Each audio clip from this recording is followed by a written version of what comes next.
नमस्कार दोस्तों, स्वागत है आप सभी का एक बार फिर से जस्ट नॉलेज पर। मैं हूं कुमार विनय और आज से हम एक नई वीडियो सीरीज प्रारंभ कर रहे हैं जिसके अंतर्गत हम भारत के सभी राज्यों के बारे में बात करेंगे। हालांकि यह वीडियो कल ही आनी थी, लेकिन कुछ कारणवश यह कल अपलोड नहीं हो पाई थी, इसीलिए इस वीडियो को मैं आज अपलोड कर रहा हूँ। इस वीडियो सीरीज के अंतर्गत हम भारत के सभी राज्यों के बारे में बात करेंगे और मेरा आपसे यही निवेदन है कि इस वीडियो को आप पूरा देखिएगा, क्योंकि यह इस सीरीज का पहला वीडियो है और मैं चाहूँगा कि आप इस वीडियो को देखने के बाद में अपनी राय जरूर दें, अपना फीडबैक जरूर दें, जिससे आने वाले राज्यों के संबंध में जो वीडियो बनेंगे उनको मैं और बेहतर ढंग से आप सभी के लिए बना सकूँ। तो आज से हम लोग शुरुआत करेंगे सबसे पहले राज्य के बारे में, जो कि मेरा गृह राज्य है, यानी कि मेरा होम टाउन है, जिसका नाम है उत्तर प्रदेश। उत्तर प्रदेश के बारे में इस वीडियो में हम आज बात करने वाले हैं। तो वीडियो की शुरुआत में मैं आपको बता देना चाहता हूं कि आज के इस वीडियो में हम क्या क्या चीज़ डिस्कस करने वाले हैं। तो आइए देख लेते हैं कि आज के इस वीडियो के अंतर्गत हम किन तथ्यों के बारे में बात करेंगे। हम सबसे पहले बात करेंगे उत्तर प्रदेश के भूगोल के बारे में। जैसा कि कहा भी गया है कि किसी भी स्थान को बेहतर ढंग से समझने के लिए उस स्थान के भूगोल को जानना बहुत ही ज़्यादा आवश्यक है। अगर किसी स्थान के भूगोल के बारे में आप भली भांति परिचित हैं तो न केवल आप उस स्थान के इतिहास आसानी से समझ सकते हैं, उस स्थान की खेती के बारे में, वहाँ के लोगों के बारे में, वहाँ के रहन सहन के बारे में, वहाँ के उद्योग के बारे में, इन सारे तथ्यों को आप भली भांति समझ सकते हैं अगर आपने किसी भी स्थान के भूगोल को अच्छे से जाना है। उत्तर प्रदेश के भूगोल के बाद में हम उत्तर प्रदेश का इतिहास जानेंगे। उत्तर प्रदेश के इतिहास के बाद हम उत्तर प्रदेश की राज व्यवस्था को समझेंगे। उसके बाद हम उत्तर प्रदेश की अर्थव्यवस्था के बारे में बात करेंगे। उसके बाद में जनगणना 2011 के महत्वपूर्ण तथ्यों के बारे में हम जानेंगे। उत्तर प्रदेश में जो पार्क हैं, जो जनजाति हैं, उत्तर प्रदेश के राजकीय प्रतीक के बारे में हम बात करेंगे। उसके बाद में उत्तर प्रदेश के जो प्रसिद्ध जिले हैं, किस लिए वे प्रसिद्ध हैं, उन जिलों के बारे में बात करेंगे। प्रमुख स्मारकों के बारे में हम यहाँ पर बात करेंगे। उत्तर प्रदेश के उद्योग, यहाँ के खनिज के बारे में बात करेंगे और वीडियो के लास्ट में हम उत्तर प्रदेश से संबंधित जो हमारी परीक्षा के दृष्टिकोण से महत्वपूर्ण तथ्य होंगे, उन सारे तथ्यों के बारे में बात करेंगे। तो मेरा आपसे निवेदन यही है कि वीडियो को पूरा देखिएगा और इसके बारे में अपनी राय जरूर दीजिएगा। वीडियो अगर आपको पसंद आएगा तो इसे लाइक जरूर करिएगा। आपके लाइक से हमें पता चलेगा कि यह वीडियो आपको कितनी पसंद आ रही है। तो चलिए ज़्यादा देर न करते हुए हम वीडियो की शुरुआत करते हैं। सबसे पहले हम बात करेंगे उत्तर प्रदेश के भूगोल के बारे में। तो उत्तर प्रदेश के भूगोल को हम समझें उससे पहले मैं आपको बताता हूं कि भारतवर्ष में उत्तर प्रदेश की स्थिति कहां पर है। ये हमारा संपूर्ण भारतवर्ष हो गया और उत्तर प्रदेश हमारे कर्क रेखा के उत्तर दिशा में स्थित है। तो यहाँ पर हमारा हो गया उत्तर प्रदेश की लोकेशन। तो आप अच्छे से उत्तर प्रदेश की लोकेशन को ध्यान दीजिए। अब हम जानते हैं कि उत्तर प्रदेश के कौन कौन से पड़ोसी राज्य हैं। अक्सर परीक्षाओं में प्रश्न पूछा जाता है कि कौन से राज्य हैं और किस राज्य के साथ में वे अपनी सीमा बढ़ाते हैं। तो उत्तर प्रदेश के बारे में अगर हम बात करें तो उत्तर प्रदेश कुल मिला के 9 राज्यों के साथ में अपनी सीमा बनाता है, जिनमें से 8 राज्य हैं और 1 केंद्र शासित प्रदेश है। तो आइए अब हम उन राज्यों को भी एक एक करके देख लेते हैं। सबसे पहले उत्तर प्रदेश के पूर्व में है बिहार। उत्तर प्रदेश के पूर्व में है बिहार। बिहार के ठीक नीचे है झारखंड। झारखंड के ठीक नीचे है छत्तीसगढ़। छत्तीसगढ़ के बाद में हमारा है मध्य प्रदेश। मध्य प्रदेश के बाद में हमारा हुआ राजस्थान। राजस्थान के बाद में हमारा हुआ हरियाणा। हरियाणा के बाद में हमारा हुआ हिमाचल प्रदेश और हिमाचल प्रदेश के बाद में उत्तराखंड। उत्तराखंड जो कि 2001 के पहले उत्तर प्रदेश का ही हिस्सा था, लेकिन 9 नवंबर 2001 को यह उत्तर प्रदेश से अलग हो गया। तो इस तरह से आप लोगों ने देखा कि उत्तर प्रदेश 8 राज्यों और 1 केंद्र शासित प्रदेश के साथ में अपनी सीमा बनाता है और उत्तर प्रदेश एक देश जिसका नाम नेपाल है उसके साथ में भी अपनी सीमा बनाता है। यहाँ पर स्थित है हमारा नेपाल। तो हम लोगों ने उत्तर प्रदेश के बारे में देखा कि उत्तर प्रदेश कहाँ स्थित है और उसके सभी पड़ोसी राज्यों के बारे में यहाँ पर बात कर ली। अब चलते हैं थोड़ा सा आगे और उत्तर प्रदेश के भूगोल के संबंध में कुछ और चीजें जानते हैं। उत्तर प्रदेश के अगर हम जिलों की बात करें तो उत्तर प्रदेश में कुल जिलों की संख्या 75 है। इसके अलावा उत्तर प्रदेश की राजधानी लखनऊ है, इससे तो आप लोग परिचित ही होंगे। उत्तर प्रदेश का जो सबसे बड़ा जिला है उसका नाम है लखीमपुर खीरी। यहाँ पर आप उत्तर प्रदेश की राजधानी भी देख सकते हैं मैप में। उत्तर प्रदेश के सबसे बड़े जिले का नाम है लखीमपुर खीरी और इसकी लोकेशन यहाँ पर है। आप लोग देख सकते हैं कि यह नेपाल के साथ में अपनी सीमा बनाता है। लखीमपुर खीरी उत्तर प्रदेश का सबसे बड़ा जिला है। अगर हम बात करें उत्तर प्रदेश के सबसे छोटे जिले के बारे में, तो उत्तर प्रदेश का सबसे छोटा जिला है भदोही, जिसे हम संत रविदास नगर भी कहते हैं, और यह पहले बनारस का हिस्सा था। यहाँ पर भदोही के पड़ोस में है बनारस, तो वाराणसी का यह पहले हिस्सा था, लेकिन बाद में इसको अलग करके एक अलग जिला बना दिया गया। तो यहाँ पर आपने देखा। अब यहाँ पर मैं आपको कुछ महत्वपूर्ण जिलों को भी दिखाना चाहूँगा मानचित्र के जरिए। जैसे कि यहाँ पर आप लोगों ने देखा उत्तर प्रदेश की राजधानी लखनऊ है। लखनऊ के बाद में यहाँ पर आइए, ये हमारा ललितपुर हो गया, ये झांसी हो गया, यहाँ पर हमारा जालौन है, जालौन के बाद में औरैया है, इटावा है, यहाँ पर हमारा आगरा है, फिर हमारा मथुरा हो गया, अलीगढ़ हो गया, बुलंदशहर हो गया। यहाँ पर छोटा सा एक जिला है जिसे हम लोग गौतम बुद्ध नगर या नोएडा भी कहते हैं। नोएडा के ठीक बगल में है गाजियाबाद, गाजियाबाद के ठीक ऊपर है मेरठ।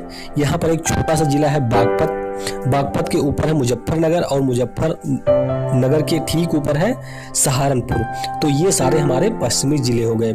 इसके अलावा जो और महत्वपूर्ण जिले हैं उनके बारे में जब हम समझेंगे तो उन जिलों की लोकेशन भी मैं आपको दिखा दूंगा। अब हम आगे बढ़ते हैं और इसकी ज्योग्राफी के संबंध में कुछ और चीजों के बारे में बात करते हैं। अगर हम उत्तर प्रदेश के बारे में बात करें तो उत्तर प्रदेश हमारा क्षेत्रफल के दृष्टिकोण से, यानी कि एरिया के दृष्टिकोण से, भारत का चौथा सबसे बड़ा राज्य है। तो आइए हम देख लेते हैं 3 अन्य राज्य कौन कौन से हैं। सबसे बड़ा राज्य है राजस्थान क्षेत्रफल की दृष्टि से, दूसरा सबसे बड़ा राज्य है मध्य प्रदेश, तीसरा सबसे बड़ा राज्य है महाराष्ट्र, और चौथा हमारा सबसे बड़ा राज्य है उत्तर प्रदेश। तो यह पॉइंट आप याद रखिएगा कि क्षेत्रफल के दृष्टिकोण से उत्तर प्रदेश भारत का चौथा सबसे बड़ा राज्य है। आगे अगर हम बात करें उत्तर प्रदेश की जलवायु के बारे में, तो ध्यान रखिएगा कि उत्तर प्रदेश की जो जलवायु है वह उष्णकटिबंधीय मानसूनी है। उत्तर प्रदेश की जलवायु उष्णकटिबंधीय मानसूनी है।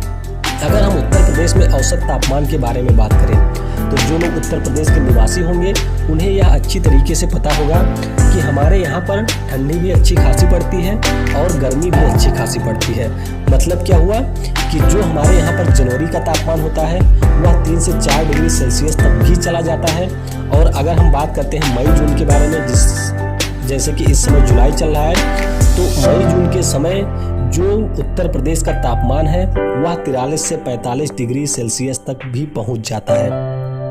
तो इससे तात्पर्य यही होता है कि जनवरी में जो तापमान है वह 3 से 4 डिग्री सेल्सियस है।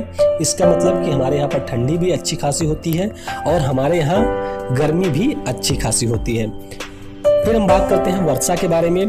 तो उत्तर प्रदेश में जो अधिकांश वर्षा होती है वह बंगाल की खाड़ी की जो मानसूनी शाखा होती है इसके द्वारा होती है। ध्यान रखिएगा कि उत्तर प्रदेश में सर्वाधिक वर्षा बंगाल की खाड़ी के शाखा के द्वारा होती है। जैसे जैसे हम उत्तर प्रदेश में पूरब से पश्चिम की ओर जाते हैं वैसे वैसे जो वर्षा की मात्रा है वह घटती जाती है। जाहिर सी बात है, आप इसको समझ भी सकते हैं कि जो हमारा बादल होगा जिसमें मॉइस्चर होगा, नमी होगी, वह जैसे जैसे हमारे स्थलीय भागों में बढ़ता हुआ जाएगा वर्षा करते हुए, तो उसके अंदर जो नमी है वह धीरे धीरे कम होती जाएगी। इसीलिए उत्तर प्रदेश के पूर्वी भागों में सबसे ज़्यादा वर्षा होती है।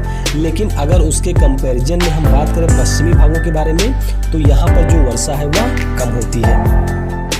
आगे अगर उत्तर प्रदेश की हम नदियों के बारे में बात करें तो यहाँ की जो प्रमुख नदी है वह गंगा, यमुना, गोमती, घाघरा, शारदा और राप्ती, बहुत सारी नदियां उत्तर प्रदेश से बहती है। हालांकि उत्तर प्रदेश की जो प्रमुख नदी है वह हमारी गंगा है और इसके अलावा यमुना यहाँ की प्रमुख नदी है। गोमती नदी के बारे में अगर मैं आपको बताऊं तो गोमती नदी उत्तर प्रदेश की राजधानी लखनऊ से होकर के बहती है और यह उत्तर प्रदेश की एक प्रमुख नदी के अंतर्गत भी शामिल है। अब हम आगे बढ़ते हैं और बात करते हैं उत्तर प्रदेश के इतिहास के बारे में। तो उत्तर प्रदेश के बारे में अगर मैं आपसे यहाँ पर बात करूँ तो प्राचीन काल से ही उत्तर प्रदेश में बहुत सारे साक्ष्य भी मिले हुए हैं। जैसे कि अगर हम बात करते हैं सिंधु घाटी सभ्यता के बारे में, जो कि हमारे यहाँ की सबसे प्राचीनतम सभ्यता है, तो सिंधु घाटी की जो सभ्यता थी वह हमारे पश्चिमी भारत में उदय हुई थी। हालांकि यह एक नगरीय सभ्यता थी। उसके बाद में सिंधु घाटी की सभ्यता के पतन के बाद हमारे देश में एक नई सभ्यता जो आई थी जिसका नाम था वैदिक सभ्यता। ध्यान दीजिएगा, वैदिक सभ्यता। तो वैदिक सभ्यता हमारे पश्चिमी उत्तर प्रदेश से प्रारंभ हुई थी और यह एक तरह से ग्रामीण सभ्यता थी। उत्तर प्रदेश के अगर इतिहास के बारे में बात करें तो हिंदू धर्म के जो देवता हैं श्री राम और श्री कृष्ण, इन दोनों की जन्मस्थली उत्तर प्रदेश में ही स्थित है। यानी कि श्री राम की जन्मस्थली फैजाबाद के अयोध्या में और श्री कृष्ण की जन्मस्थली मथुरा में मानी जाती है। आगे अगर हम बात करें तो वैदिक सभ्यता भी यहीं से उदय हुआ था, जैसा कि मैंने आपको पहले ही बताया था। अब हम उत्तर प्रदेश के नाम के बारे में थोड़ा सा जान लेते हैं कि समय समय पर जो उत्तर प्रदेश का नाम है उसमें परिवर्तन होता आया है। बेसिकली हम बात करेंगे अंग्रेजों के समय से, यानी कि सबसे पहले हम बात करेंगे 1834 में। 1834 में उत्तर प्रदेश का नाम था आगरा प्रेसिडेंसी। उत्तर प्रदेश का नाम था 1834 में आगरा प्रेसिडेंसी। उसके बाद में 1836 में इसका नाम बदल दिया गया और इसका नाम कर दिया गया उत्तरी पश्चिमी प्रांत, यानी कि नॉर्थ वेस्टर्न प्रोविंस। फिर हम आगे बात करते हैं तो 1858 में, यानी कि 1857 की क्रांति के बाद में इसका नाम कर दिया गया था अवध। 1857 की क्रांति में भी उत्तर प्रदेश का एक बहुत ही महत्वपूर्ण योगदान है। जैसा कि आप लोगों को पता ही होगा कि 1857 की क्रांति का प्रारंभ हुआ था कहाँ से? मेरठ से, जहाँ पर मंगल सिंह ने सबसे पहले इस क्रांति की चिंगारी को हवा दी थी। उसके बाद में लखनऊ का भी योगदान था, यहाँ से बेगम हजरत महल। उसके बाद में अवध का भी योगदान था। फिर हम बात करें कानपुर का, तो इस तरह से उत्तर प्रदेश का हमारी 1857 की स्वाधीनता संग्राम में, 1857 की क्रांति में एक महत्वपूर्ण योगदान था। तो 1857 की क्रांति के बाद 1858 में उत्तर प्रदेश का नाम बदल करके अवध कर दिया गया था। आगे हम बात करें 1902 में, तो 1902 में इसके नाम में एक बार पुनः परिवर्तन किया गया और इसका नाम अब बदल करके आगरा और अवध का संयुक्त प्रांत कर दिया गया था। फिर 1921 में ब्रिटिश भारत के अंदर जब यह पूरी तरीके से आ गया था तो इसे ब्रिटिश भारत का संयुक्त प्रांत कहा जाने लगा था। फिर फाइनली जाकर के 24 जनवरी 1950 को इसका नामकरण हुआ। जिस दिन हमारा संविधान लागू हुआ था उसके ठीक 2 दिन पहले 24 जनवरी 1950 को इसका नाम उत्तर प्रदेश किया गया था। लेकिन यहाँ पर मैं आपको बताना चाहूँगा कि 9 नवंबर 2000 में उत्तराखंड का निर्माण किया गया। हालांकि पहले मैंने आपको 2001 बता दिया था, तो उसके लिए मैं क्षमा चाहता हूँ। तो 9 नवंबर 2000 को एक नए राज्य का गठन किया गया जिसका हिस्सा उत्तर प्रदेश से लिया गया था। और जब इस राज्य का गठन किया गया था तो इसका नाम था उत्तरांचल, लेकिन बाद में इसका नाम बदल करके उत्तर प्रदेश कर दिया गया, उत्तराखंड कर दिया गया था। तो यहाँ पर हम लोगों ने ब्रीफ में उत्तर प्रदेश के इतिहास के बारे में जाना। अब हम आगे चलते हैं और उत्तर प्रदेश के राजकीय प्रतीकों के बारे में बात कर लेते हैं। सामान्यतः हम लोगों को देश के जो राष्ट्रीय प्रतीक हैं उनके बारे में तो जानकारी होती है, लेकिन जो राज्यों के राजकीय प्रतीक होते हैं उनके बारे में शायद हम लोगों को कम जानकारी होती है। तो इसीलिए हम उत्तर प्रदेश के राजकीय प्रतीकों को भी यहाँ पर आइए जान लेते हैं। उत्तर प्रदेश के अगर हम राजकीय पशु की बात करें तो इसका नाम है बारहसिंगा। ध्यान दीजिएगा, जिस प्रकार से भारत का राष्ट्रीय पशु है बंगाल टाइगर, उसी प्रकार से उत्तर प्रदेश का राजकीय पशु है बारहसिंगा। ये आप फिगर में आप देख सकते हैं, ये हमारा बारहसिंगा हुआ। आगे उत्तर प्रदेश के राजकीय पक्षी के बारे में बात करें तो उत्तर प्रदेश के राजकीय पक्षी का नाम है सारस। ये हमारी होती है सारस, जो कि हंस के समान एक बड़ी पक्षी होती है। राजकीय पक्षी के बाद हम लोग इसके पुष्प की बात करते हैं तो उत्तर प्रदेश का राजकीय पुष्प है पलाश। उत्तर प्रदेश के राजकीय पुष्प का नाम है पलाश। पलाश के वृक्ष को आप लोगों ने देखा होगा, ये उसका फूल होता है और शायद आपने इसके फूल को भी देखा होगा। राजकीय वृक्ष के बारे में अगर हम बात करते हैं तो उत्तर प्रदेश के राजकीय वृक्ष जो है वह अशोक है। यह अशोक का वृक्ष है, आप लोगों ने देखा होगा, काफी सुंदर होता है। बेसिकली इसे लोग अपने घर के सामने शो के लिए लगवाते हैं, यानी कि दिखाने के लिए। इसकी जो छवि होती है वह काफी अच्छी लगती है। राजकीय ब्रिज के बाद हम आगे बढ़ते हैं, राजकीय मोहर के बारे में बात करते हैं, जो यहाँ का स्टाम्प है, जो यहाँ की सील है। इस प्रकार से कुछ इसकी सील होती है जिस पर उत्तर प्रदेश सरकार लिखा होता है। बीच में 2 रोहू मछली होती है और एक धनुष बना होता है। राजकीय मोहर के बारे में अगर हम लोगों ने बात कर ली है, अब हम बात करते हैं राजकीय खेल के बारे में। तो उत्तर प्रदेश का राजकीय खेल वही है जो हमारे भारत का राजकीय खेल है, यानी कि हॉकी। उत्तर प्रदेश के राजकीय नृत्य के बारे में बात करें तो उत्तर प्रदेश का जो राजकीय नृत्य है वह कथक है। ध्यान दीजिएगा, यह कथकली नहीं है, यह कथक है। कुछ इस प्रकार का डांस होता है कथक के अंतर्गत। अब हम आगे बढ़ते हैं और बात करते हैं उत्तर प्रदेश की राज्य व्यवस्था के बारे में। तो उत्तर प्रदेश के बारे में अगर मैं आपको बताऊं तो यहाँ के जो वर्तमान मुख्यमंत्री हैं, ये इनका नाम है योगी आदित्यनाथ। उत्तर प्रदेश के अगर हम राज्यपाल के बारे में बात करें तो उत्तर प्रदेश के राज्यपाल का नाम है राम नाईक। उत्तर प्रदेश में हम अगर विधानसभा की सीटों के बारे में बात करें तो यहाँ पर कुल 403 सीटें हैं, जिनमें से एक सीट ऐसी है जिस पर किसी व्यक्ति को हमारे राज्यपाल के द्वारा मनोनीत किया जाता है। तो इस प्रकार से उत्तर प्रदेश में कुल विधानसभा के सीटों की संख्या 404 है। अब हम अगर बात करते हैं उत्तर प्रदेश के बारे में तो यहाँ पर ध्यान रखिएगा कि उत्तर प्रदेश में विधान परिषद भी है।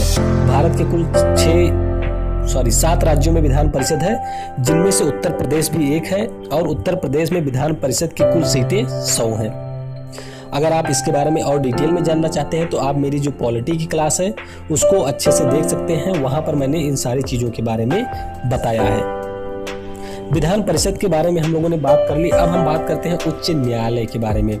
तो उत्तर प्रदेश का उच्च न्यायालय इलाहाबाद में है और इसकी एक पीठ हमारे लखनऊ में भी स्थित है, यानी कि उत्तर प्रदेश की राजधानी लखनऊ में भी इसकी एक पीठ स्थित है। लोकसभा की सीटों के बारे में बात करें तो उत्तर प्रदेश में भारत के सभी राज्यों से सबसे ज्यादा लोकसभा की सीटें हैं, मतलब कि हमारे उत्तर प्रदेश में कुल 80 लोकसभा की सीटें हैं। दूसरे नंबर पर महाराष्ट्र का स्थान आता है जहां पर 48 लोकसभा की सीटें हैं। तीसरे नंबर पर हमारा पश्चिम बंगाल है जहां पर 42 है। फिर हम बात करते हैं राज्यसभा की सीटों के बारे में। तो राज्यसभा में उत्तर प्रदेश की 30 सीटें हैं। ध्यान रखिएगा, उत्तर प्रदेश की राज्यसभा में 30 सीटें हैं। तो यहाँ पर हमने उत्तर प्रदेश की राज्य व्यवस्था के बारे में कुछ सामान्य जानकारी इकट्ठा की। अब हम आगे बढ़ते हैं और बात करते हैं उत्तर प्रदेश की जनगणना के बारे में। तो यह काफी ज्यादा महत्वपूर्ण सेगमेंट है। इससे प्रश्न हर परीक्षा में पूछे जाते हैं, खासतौर पर जो उत्तर प्रदेश में आयोजित परीक्षाएं होती हैं उसमें उत्तर प्रदेश की जनगणना से प्रश्न पूछे जाते हैं। तो सबसे पहले मैं आपको बता दूं कि उत्तर प्रदेश की 2011 की जनगणना के अनुसार यहाँ की कुल पॉपुलेशन थी करीब 20 करोड़।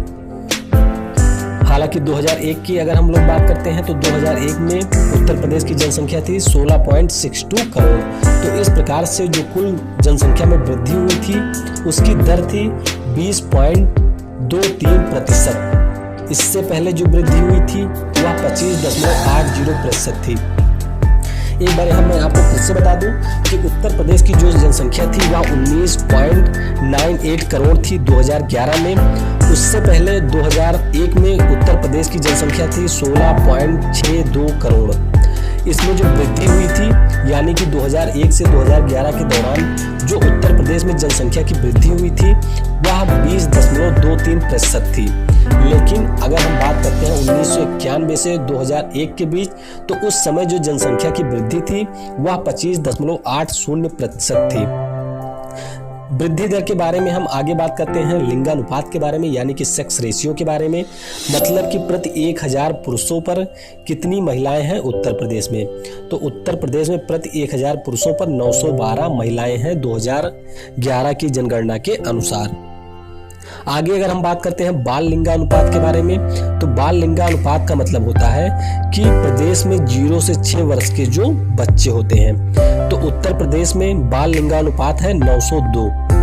जनसंख्या घनत्व के बारे में बात करें, जनसंख्या घनत्व का मतलब होता है कि किसी पार्टिकुलर क्षेत्र में रहने वाले लोगों की संख्या, यानी कि अगर आप 1 किलोमीटर लंबी दूरी और 1 किलोमीटर चौड़ी दूरी ले लें तो इसके बीच में जो जनसंख्या निवास करती है उसे हम जनसंख्या घनत्व कहते हैं। तो उत्तर प्रदेश की जो जनसंख्या घनत्व है वह 829 है।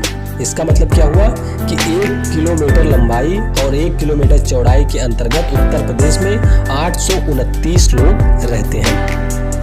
अब अब हम बात करते हैं साक्षरता के बारे में, यानी कि लिटरेसी यहाँ पर कितनी है। तो उत्तर प्रदेश में जो साक्षरता है वह 67.78% है, यानी कि 67.78% उत्तर प्रदेश की साक्षरता है।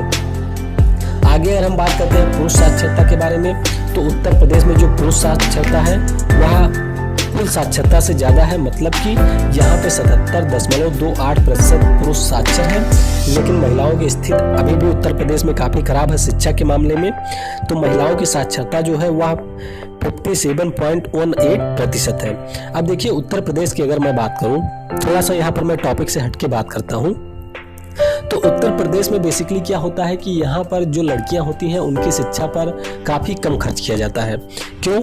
क्योंकि उत्तर प्रदेश में हर पिता को दहेज के रूप में एक बड़ा अमाउंट देना होता है।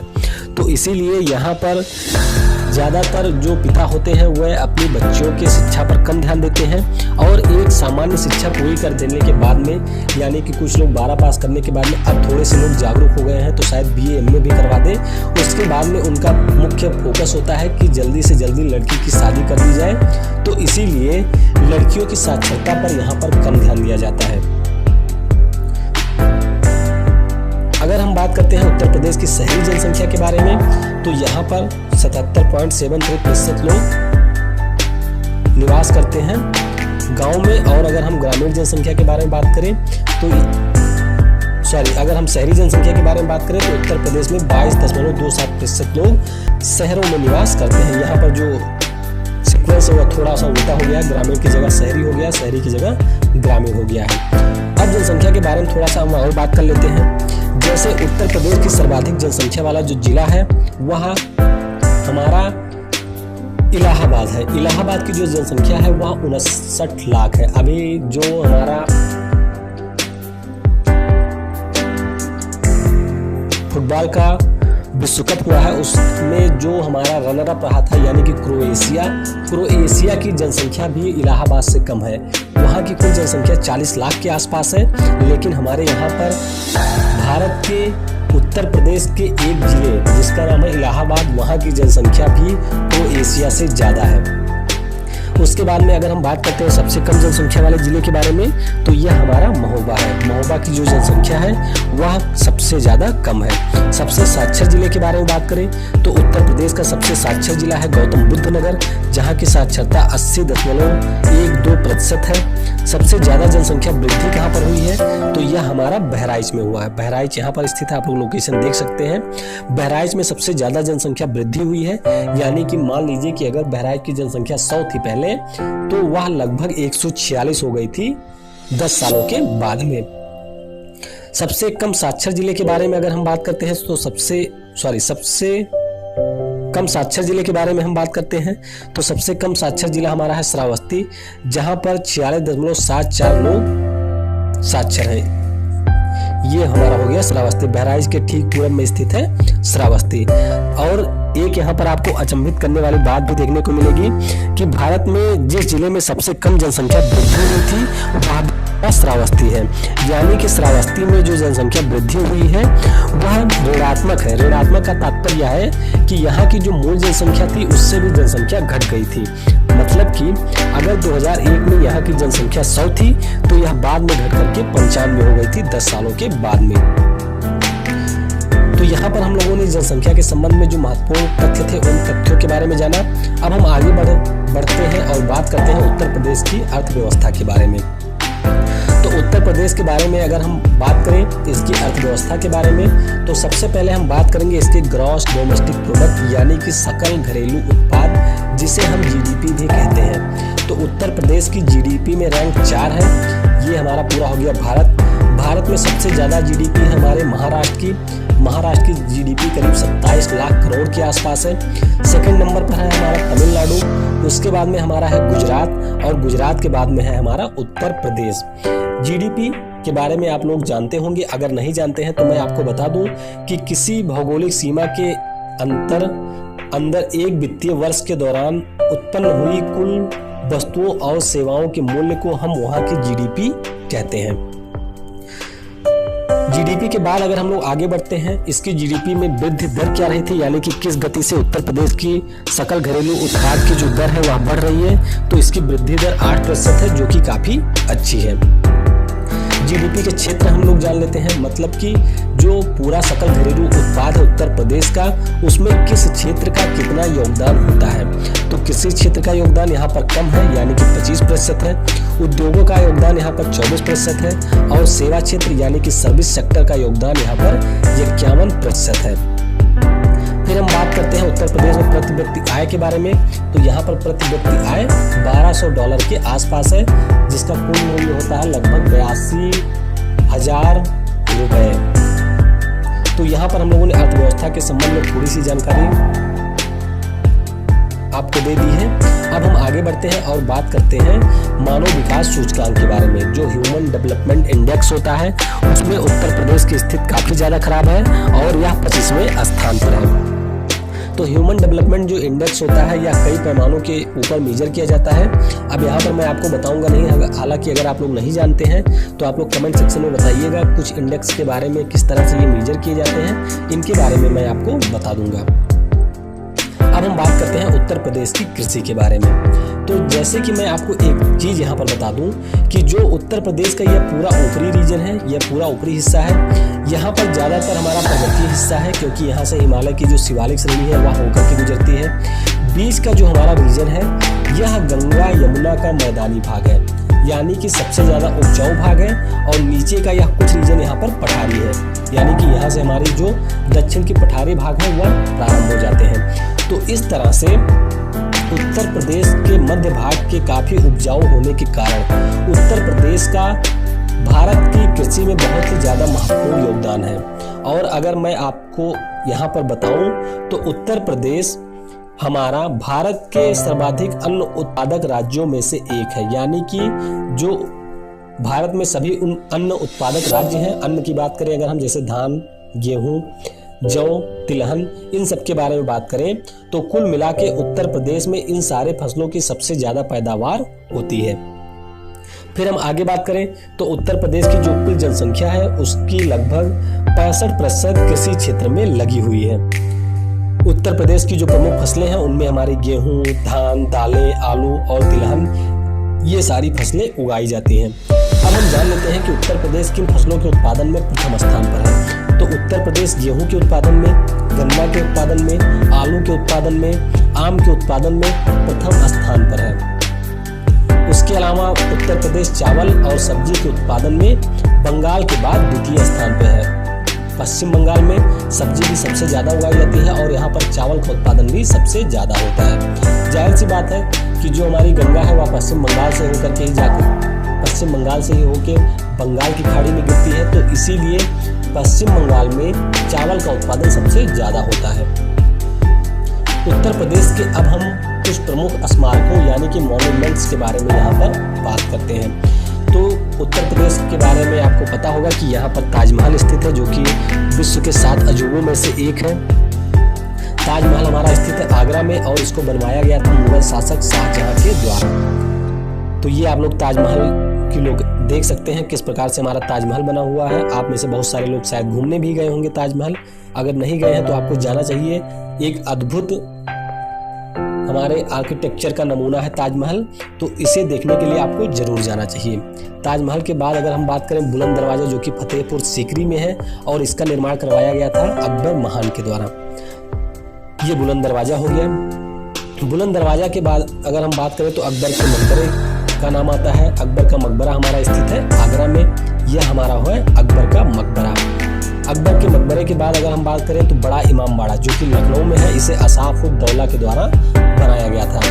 अब बड़ा इमाम बाड़ा जो है यह भी काफ़ी ज़्यादा दर्शनीय है। आप इसके अंदर जाएंगे, घूमेंगे पूरा अंदर, तो आपको काफ़ी इंटरेस्टिंग चीज़ें जानने को मिलेंगी। और एक बहुत ही विशेष चीज़ इसके अंदर जानने को मिलेंगी कि किस प्रकार से उस समय के स्मारकों का निर्माण किया गया था, शत्रुओं से रक्षा करने के लिए या शत्रुओं पर नज़र रखने के लिए। इमाम बाड़ा के बाद हम आगे बढ़ते हैं और बात करते हैं झांसी के किला के बारे में। तो झांसी का किला जो कि झांसी में स्थित है और इसे राजा वीर सिंह देव के द्वारा बनवाया गया था। और अगला, तो इस तरह से हम लोगों ने उत्तर प्रदेश के जो प्रमुख स्मारक हैं उन स्मारकों के बारे में बात की। अब देखिए, अगर मैं बहुत ही ज़्यादा डिटेल में जाऊँगा सारी चीज़ों के बारे में तो यह जो वीडियो है वह काफ़ी बड़ा हो जाएगा। तो मैं केवल प्रमुख इमारतों के बारे में बात करूँगा या प्रमुख चीज़ों के बारे में बात करूँगा जो हमारे परीक्षा के दृष्टिकोण से महत्वपूर्ण है। उत्तर प्रदेश के कुछ राष्ट्रीय पार्कों के बारे में बात कर लेते हैं। तो उत्तर प्रदेश में केवल एक ही राष्ट्रीय पार्क स्थित है जिसका नाम है दुधवा या जिम कॉर्बेट भी जिसे कहते हैं।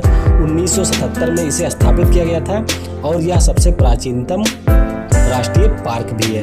तो ये हमारा वो लखीमपुर में स्थित है दुधवा राष्ट्रीय पार्क। यह एक टाइगर रिजर्व भी है, यानी कि यहाँ पर बाघ का संरक्षण भी किया जाता है। तो उत्तर प्रदेश में केवल एक ही राष्ट्रीय पार्क है। अब यूनेस्को के द्वारा कुछ स्मारकों को राष्ट्रीय महत्व का घोषित किया गया है, उन स्मारकों के बारे में जान लेते हैं। तो यूनेस्को के द्वारा आगरा का किला, जो कि 1983 में यूनेस्को की वर्ल्ड हेरिटेज साइट यानी कि विश्व धरोहर की श्रेणी में शामिल किया गया था। आगरे के किले के साथ में ताजमहल को भी इस श्रेणी में शामिल किया गया था और इसके बाद में फतेहपुर सीकरी को 1986 में यूनेस्को की विश्व विरासत स्थल की श्रेणी में शामिल किया गया था। यहाँ पर मैं आपको एक बात और बताना चाहता हूँ कि भारत में जितने भी स्मारक यूनेस्को के अंतर्गत विश्व धरोहर स्थल की श्रेणी में शामिल किए गए हैं, उनमें सबसे पहले आगरा के किले और ताजमहल को 1983 में शामिल किया गया था। इसके अलावा हमारी एलोरा और अजंता की गुफाएं जो हैं, उन गुफाओं को भी 1983 में ही यूनेस्को की विश्व विरासत स्थल की श्रेणी में शामिल किया गया था। वर्तमान में मुंबई की अभी 2 इमारतों को इसमें शामिल किया गया है। तो भारत में कुल यूनेस्को के अंतर्गत विश्व विरासत स्थलों की जो संख्या है वह 37 हो गई है। तो यह करंट की एक न्यूज़ है, इसको भी आप ध्यान रखिएगा। तो अब हम आगे बढ़ते हैं और बात करते हैं उत्तर प्रदेश की जनजातियों के बारे में। तो उत्तर प्रदेश में वैसे बहुत सारी जनजातियां निवास करती हैं, लेकिन कुछ प्रमुख जनजातियां इस प्रकार हैं, जैसे कि चेरो, बुक्सा, थारू, राजी और जौनसारी। उत्तर प्रदेश की जो सबसे बड़ी जनजाति है उसका नाम है थारू और यह उत्तर प्रदेश के पर्वतीय क्षेत्रों में यानी कि उत्तर के पर्वतीय क्षेत्रों के आसपास रहती है, जैसे गोरखपुर हो गया, उसके बाद हमारा महराजगंज हो गया, उसके बाद लखीमपुर, इन सारे जिलों में ये जनजाति निवास करती है। अगर हम बात करते हैं सबसे छोटी जनजाति की जनसंख्या के दृष्टिकोण से, तो यह हमारी वनरावत जनजाति है, जो कि जनसंख्या के दृष्टिकोण से उत्तर प्रदेश की सबसे छोटी जनजाति है। अगर हम बात करते हैं सबसे ज्यादा जनसंख्या वाले जनजातीय जिले के बारे में, तो इसका नाम है सोनभद्र, जो कि दक्षिण में हमारा स्थित है और सबसे कम जनसंख्या यहाँ पर बागपत की है, यानी कि जनजातीय जनसंख्या सबसे ज्यादा बागपत में है। तो अब हम उत्तर प्रदेश के कुछ महत्वपूर्ण जिलों के बारे में जान लेते हैं और वह जिले किस लिए प्रसिद्ध हैं। जैसे कि लकड़ी के खिलौने के लिए हमारा बनारस और मेरठ प्रसिद्ध है। तो ये हमारा हो गया, यहाँ पर देखिए, ये हमारा हो गया बनारस और हमारा यहाँ पर स्थित है मेरठ। तो मेरठ और बनारस लकड़ी के खिलौने के लिए उत्तर प्रदेश में प्रसिद्ध है। उसके बाद में पीतल की मूर्ति के लिए हमारा मथुरा प्रसिद्ध है और मथुरा की लोकेशन आप देख सकते हैं, ये हमारा हो गया मथुरा। मथुरा के बाद हम आगे बढ़ते हैं तो दिया सलाई के लिए हमारा बरेली फेमस है। दिया सलाई के लिए हमारा बरेली फेमस है और बरेली की लोकेशन यहाँ पर है, ये हमारा हो गया बरेली। दिया सलाई के बाद हम आगे बात करें रबड़ के बारे में, तो रबड़ के लिए हमारा गाजियाबाद प्रसिद्ध है। गाजियाबाद की लोकेशन है यहाँ पर, ये देखिए मेरठ के ठीक नीचे हमारा गाजियाबाद स्थित है। रबड़ के बाद ताला हमारा फेमस है अलीगढ़ के लिए। आपने अलीगढ़ के ताले के बारे में तो सुना ही होगा। तो अलीगढ़ हमारा स्थित है ठीक बुलंदशहर के नीचे और मथुरा के ऊपर।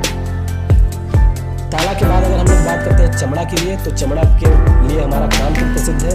कानपुर के लोग जो होंगे या आसपास के लोग होंगे जो कानपुर गए होंगे, उन्हें कानपुर के बारे में पता होगा कि कानपुर हमारा चमड़ा के लिए प्रसिद्ध है और यहाँ पर शायद बड़े बड़े जानवरों को भी काटा जाता है। तो काफी ज्यादा गंदा शहर भी है हमारा कानपुर चमड़ा उद्योग के कारण। अब हम आगे बात करते हैं कागज के लिए, तो कागज के लिए हमारा सहारनपुर फेमस है। कागज या फिर आप बात करें लुगदी के बारे में, तो कागज और लुगदी के लिए हमारा सहारनपुर प्रसिद्ध है। सहारनपुर के बाद हम IT सिटी के बारे में बात करते हैं, तो IT सिटी के लिए हमारा ये जो गौतम बुद्ध नगर है, जिसे हम लोग नोएडा भी कहते हैं। फिल्म सिटी की बात करें या IT सिटी की बात करें, तो इसके लिए हमारा नोएडा प्रसिद्ध है। नोएडा के बाद में हम आगे बढ़ते हैं और बात करते हैं खेल के सामान के लिए, तो खेल के सामान के लिए भी हमारा मेरठ प्रसिद्ध है। जिस प्रकार से लकड़ी के खिलौने के लिए प्रसिद्ध है, उसी प्रकार से खेल के सामान के लिए भी मेरठ प्रसिद्ध है। मेरठ के बाद हम बात करते हैं कांच उद्योग के लिए, तो कांच उद्योग के लिए हमारा फिरोजाबाद मशहूर है। कांच उद्योग के लिए हमारा फिरोजाबाद मशहूर है। उसके बाद में हम आगे बढ़ते हैं और बात करते हैं प्रमुख खनिजों के बारे में। तो वैसे अगर मैं आपको बताऊं तो उत्तर प्रदेश में कोई खास खनिज नहीं पाई जाती है, लेकिन कुछ प्रमुख खनिज उत्तर प्रदेश के पूर्वी दक्षिणी भाग में पाए जाते हैं, दक्षिण पूर्वी भाग में पाए जाते हैं। जैसे कि जो हमारा सोनभद्र जिला हो गया या मिर्जापुर हो गया, उसके अलावा हमारा महोबा हो गया, ललितपुर हो गया, इन क्षेत्रों में कुछ खनिज के निक्षेप हमारे यहाँ पर पाए जाते हैं। तो आइए उन खनिजों के बारे में देख लेते हैं। जैसे पहले हो गया हमारा चूना पत्थर। तो चूना पत्थर हमारा मिर्जापुर और सोनभद्र में पाया जाता है। ये हमारा हो गया सोनभद्र और इसके ठीक ऊपर है मिर्जापुर। तो मिर्जापुर और सोनभद्र में हमारा चूना पत्थर पाया जाता है। उसके बाद में हम आगे बात करें डोलोमाइट के बारे में। तो डोलोमाइट का यूज यहाँ के जो नक्सलाइट लोग हैं वो बम बनाने में भी करते हैं। तो डोलोमाइट हमारा पाया जाता है बांदा में, बांदा के बाद में मिर्जापुर में और सोनभद्र में। डोलोमाइट के बाद हम आगे बात करते हैं जिप्सम के बारे में। तो जिप्सम हमारा पाया जाता है कहाँ पर, झांसी में और उसके बाद में हमारा हमीरपुर में। तो यहाँ पर आप लोग शुरुआती कुछ खनिजों के बारे में अध्ययन करने के बाद में यह क्लियर हो गया होगा कि ज्यादातर जो खनिज है वे हमारे पठारी क्षेत्र में पाए जाते हैं। जिप्सम के बाद हम आगे बात करें यूरेनियम के बारे में। तो यूरेनियम के कुछ निक्षेप हमारे पाए जाते हैं ललितपुर में। आगे फिर हम बात करते हैं कोयला के बारे में। तो सोनभद्र के पास ही कुछ कोयला की हमारी खानें भी पाई जाती हैं, यानी कि यहाँ से कोयले को निकाला जाता है। अब हम कुछ अन्य परीक्षा के दृष्टिकोण से महत्वपूर्ण तथ्यों के बारे में बात करते हैं। उत्तर प्रदेश के बारे में अगर मैं आपको बताऊं तो उत्तर प्रदेश के जो मुख्य निवासी हैं वो हिंदू हैं और यहाँ पर मुस्लिम पॉपुलेशन भी रहती है। इसके अलावा उत्तर प्रदेश में मुख्य रूप से हिंदी, उर्दू और भोजपुरी मुख्य भाषा के रूप में बोली जाती है। उत्तर प्रदेश में 2 अंतर्राष्ट्रीय हवाई अड्डे हैं, जिनमें से पहला लखनऊ में और दूसरा बनारस में है। लखनऊ में जो यहाँ हवाई अड्डा है उसका नाम है चौधरी चरण सिंह अंतर्राष्ट्रीय हवाई अड्डा, जो कि स्थित है आपके लखनऊ में, और दूसरे का नाम है हमारा लाल बहादुर शास्त्री अंतर्राष्ट्रीय हवाई अड्डा, जो कि स्थित है वाराणसी में। आगे हम बात करें तो उत्तर प्रदेश के रायबरेली जिले में रेलवे कोच फैक्ट्री की स्थापना की गई है। लखनऊ का जो मलिहाबाद है, मलिहाबाद यहाँ पर दशहरी आम के लिए विश्व प्रसिद्ध है। आप लोग अगर इस बार सीजन में जो लोग लखनऊ के होंगे या लखनऊ इस सीजन में गए होंगे, उन्होंने